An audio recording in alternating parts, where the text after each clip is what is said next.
aloqalarining o'zbek segmentida qizg'in muhokamalarga sabab bo'lmoqda. Rossiya tashqi ishlar vaziri Sergey Lavrovni 22 aprel kuni Samarqand aeroportida O'zbekiston tashqi ishlar vaziri Baxtiyor Saidov qarshi oldi. Mehmonga quchoq ochgan Saidovni Lavrov avvaliga uning yelkasidan turtib o'zidan itardi, keyin esa yelkasiga qo'lni qo'yib suratga tushdi. Tarmoq faollari buni o'tgan asr davomida O'zbekistonning buyuk og'asi bo'lgan, hozir ham o'zini shunday tutayotgan Kreml rasmiysining O'zbekistonga nisbatan manmanlarcha mensimas harakati deya qoralamoqda.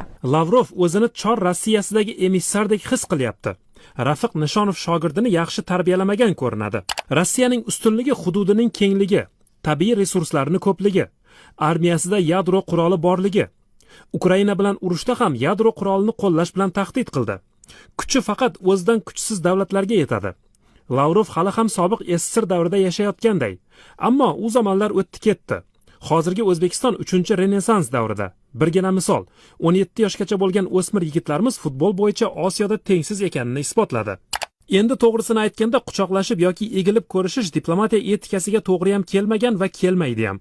Yoshiga qarab qo'l cho'zib salomlashish bu to'g'ri bo'larmidi deyman. Tarmoqlardagi muhokamaga O'zbekiston Jurnalistika va ommaviy kommunikatsiyalar universiteti rektori Sherzodxon Qudratxo'ja